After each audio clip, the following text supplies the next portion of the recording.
街度，都係收睇我哋湯圓爸媽的日本記錄。Hello， 大家好啊，我係湯圓爸。咁今日咧就諗住同大家去食北海道道民嘅靈魂食物啊 ，Soul Food 湯咖喱 Soup 咖喱。咁北海道啦，有好多間唔同嘅湯咖喱鋪頭喎。咁湯圓爸咧都食過唔少噶啦。雖然都係佔少數，咁但係咧，我今日咧就 pick up 咗5間鋪頭，咁就諗住介紹俾大家嘅。咁大家有機會都可以試下呢5間啦。好，咁啊事不宜遲，即刻開始我哋今集嘅介紹啦。如果你仲未訂閱我哋頻道嘅話咧，就快啲訂閱返啦！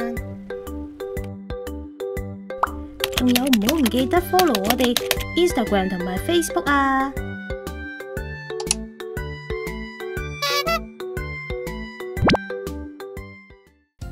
首先，我哋簡介一下關於湯咖喱嘅背景先。同佢嘅稱呼一樣，湯咖喱呢其實都係咖喱嘅一種嚟嘅。同一般咖喱嘅最大不同之處，就係佢嘅咖喱汁猶如湯水一樣咁稀啊！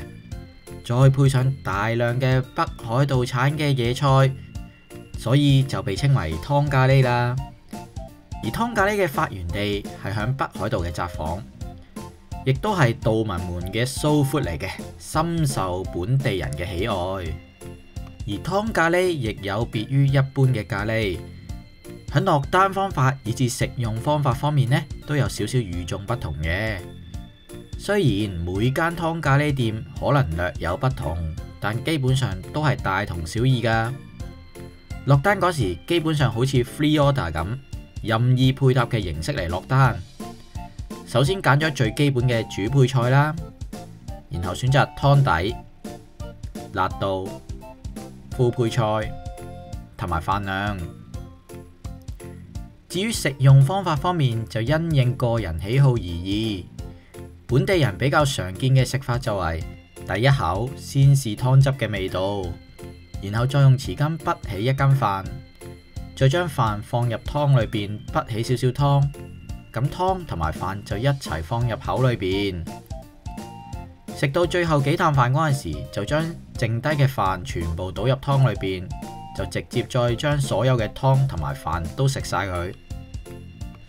咁食法呢，其實就冇分對錯嘅，只要自己中意就 OK 噶啦。講完 background 啦，而家就嚟開始介紹5間湯圓爸推薦嘅湯咖喱店啦。咁排名呢，就不分先後嘅。第一間要介紹嘅就係響外國遊客之中都比較出名嘅湯咖喱店素揚げ。博野嘅分店係響任何嘅時間都要排隊嘅熱門店嚟嘅，佢熱門嘅程度亦犀利到響海外都有分店啊！繼台灣同韓國，上年亦都響香港開咗一間分店，就更為遊客所熟悉。而響北海道亦都有5間分店嘅，而佢哋鋪頭最大嘅特點就係大件嘅配菜呢，例如雞件啦、薯仔啊、紅蘿蔔等等，都會用牙籤串起嚟放響湯裏邊，方便大家食用。湯底選擇方面，素揚げ就有3種湯底可以選擇嘅，基本嘅素揚げスープ，仲有蝦湯底，同埋好罕見嘅墨魚汁湯底。第一次食都係推薦翻最基本嘅素揚げスープ，湯底酸味同辣度都係偏重啦。我哋自己揀中辛都已經覺得非常之辣啦。如果唔食得辣嘅，就記得揀翻微辣或者唔辣啦。而我個人覺得素揚げ呢間鋪呢，就有2個要注意嘅地方嘅。第一就係佢哋市中心嘅分店呢，就要留意翻排隊嘅時間啦。第二就係湯裏邊嘅基本配菜份量呢，係相對較少嘅。咁但係整體質素嚟講都係非常之唔錯噶。第二間就係路地裏 Curry Samurai C， 咁佢係我同湯圓媽第一次接觸湯咖喱嘅鋪頭嚟噶，亦可以話係帶領我哋愛上湯咖喱文化嘅始祖啊！咁佢哋喺北海道內外都有多間分店，市中心內嘅遊客區都好容易揾到佢哋嘅身影。而我覺得佢哋嘅最大賣點係湯咖喱裏邊嘅基本蔬菜咧係非常之豐富嘅，好似我哋非常之中意食蔬菜嘅人，就咁望到佢哋嘅份量啊，都已經覺得非常之滿足啦。而喺湯底選擇方面，有基本嘅 regular base 蔬菜濃厚湯底啦。想易少少入口嘅話，又可以揀和風豆乳湯底、椰子汁湯底，或者和風豆乳椰子汁湯底。咁相對 regular base 嘅辛辣度啦，呢3款湯底咧就更受女士們所喜愛嘅，亦都係湯圓媽最愛嘅湯底之一嚟㗎。湯圓媽個人推薦嘅就係雞髀配20種類野菜 regular 湯底4辣，哇，真係大滿足啊！第3間要介紹嘅就係 Cocoichi， 冇錯，大家亦都冇聽錯。就係大家喺日本各地甚至中港台都成日見到佢哋身影嘅連鎖咖喱店 Coco 一番屋啦。喂，湯圓爸，呢間周圍都有得食啦，有咩咁特別咁拎出嚟介紹啊？當然我放得響呢集介紹就有佢哋嘅特別之處啦，就係佢哋其實都有提供湯咖喱噶。而且仲係北海道裏邊嘅 Cocoichi 先至有嘅限定 menu 嚟嘅。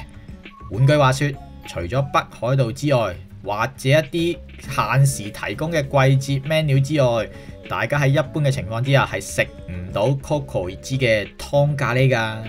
而 Cocoichi 嘅咖喱味道咧本身係非常之獨特嘅，而嗰種獨特嘅香辛味演化成湯咖喱之後咧，都一樣咁出色。所以喺湯底上面咧，真係冇得輸噶。但係就喺配菜上面咧，就有少少輸蝕啦。咁基本配菜咧就係雞蛋、椰菜、茄子、紅蘿蔔、薯仔同埋雞髀嘅。不過雞髀咧就似係用雪藏肉啦，咁肉味不足之餘咧，仲有少少雪味。但係如果本身係中意食 Cocoichi 咖喱味道嘅朋友咧，我覺得有機會嚟到北海道都可以試下佢哋嘅限定湯咖喱㗎。接住落嚟要介紹嘅就係拉米。咁旅客們呢可能就比較少聽過呢間咖喱店啦，但喺本地人之中呢，佢亦都係一間人氣店嚟嘅。北海道裏邊亦都有多間分店，但呢就唔及之前介紹嗰幾間鋪咁就腳啦。分店都離各個車站有少少遠，就比較適合自駕嘅人士啦。而佢哋最大嘅特色就係店內嘅裝潢非常之有異國色彩啊！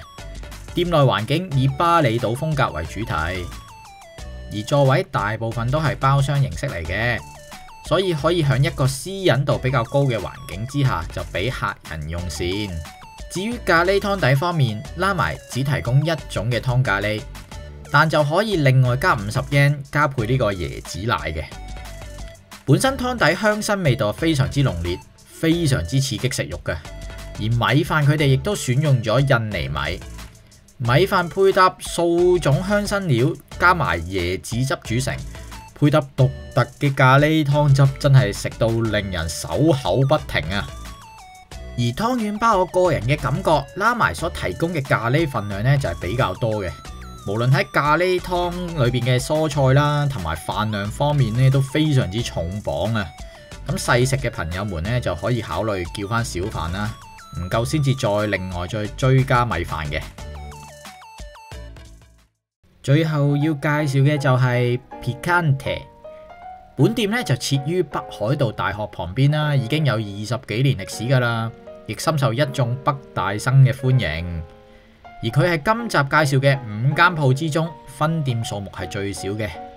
全個北海道就只有3間分店嘅啫，都係位於札幌市內嘅。而比較就腳嘅分店就係札幌站前分店啦。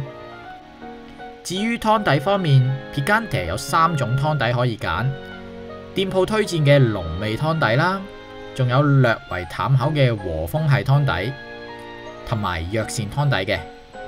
而湯底嘅辣度咧係偏辣，初次嘗試嘅話咧就建議2辣或者3辣就好啦，因為太辣嘅話就未必可以試得出湯底本身嘅味道。今次湯圓吧就揀咗藥膳湯底嚟試下，3級辣度嘅藥膳湯，食完之後個人真係暖粒粒啊！個人建議可以另加炸香菇同埋流心溫泉蛋添婦羅為配菜。兩個都非常之好食㗎。但要留意嘅就係，可能因為咖喱湯底係即時製作啦，所以由落單到上菜嘅時間呢就略為需時。我哋當日呢都已經等咗30分鐘先至有得食啊，所以呢大家就要留意返時間啦。